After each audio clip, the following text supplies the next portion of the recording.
Заводот за рехабилитација Бања Банско од Банско кај Струмица повеќе од 3 децении е дом на 44 годишната штитеничка Роза Мојсовска. Судбината ја оставила во количка. Уште од 6 месеци е низ болници, а првите зборови мама и тато не биле за незините родители, туку за лекарите. Имала дури 7 операции, за жал неуспешни. Инаку така сум родена телесен недостаток и докторите кога видов дека сум така родена, ме пратија во Белград, во Банјица.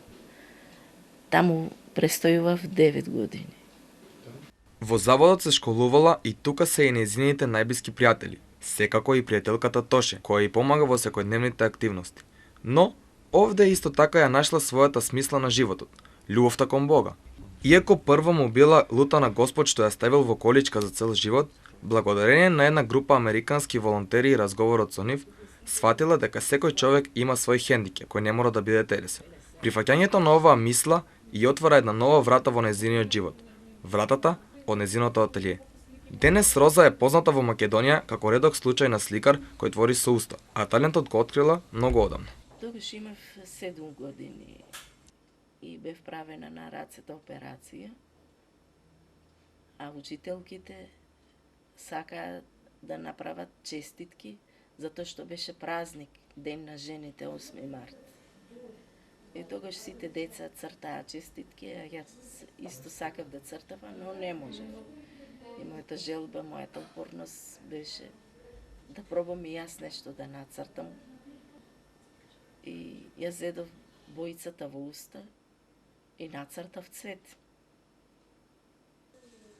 Роза има безброј изложби и награди во Македонија, како и во Швајцарија, Словенија, Бугарија, Србија, Италија и тоа кај папата, кој му подарила и една од своите слики.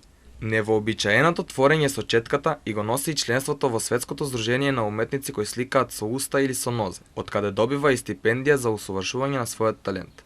Со Роза разговаравме и за односот на државата кон лицата кои делат слична судбина како незината. Вели дека се прават обиди нивниот живот да им стане полесен, но тие не се доволни. За нас, инвалидите, немаме такви електромоторни колички, за да јас можам самостално да излегувам. Ете, оваа количка ми е од хуманитарно. Додека државата уште нема слух за тоа. Еве, сакам да потенцирам исто така. Бугарија имат автобуси како што има прилагодено за инвалиди. Имаат рампи, автобус може да влезат кога сакат, кога имаат потреба, додека овдека не. Ете, ние сме оддалечени 15 километри од Струмица. За да сакам јас нешто да си купам, мене ќе ми треба такси за да се транспортирам до Струмица.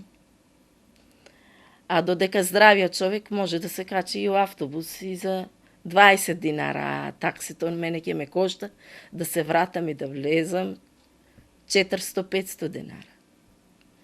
Се чувствувала дискриминирана пред повеќе влезови, особено пред оние институции во кои се негува културата. Така, не може да го посети музеот на Струмица, а дури и новата пристапна рампа пред Струмичкиот дом на културата е премногу стрмна за незината количка. Иако Роза е призната во цел свет, таа сепак има една голема желба.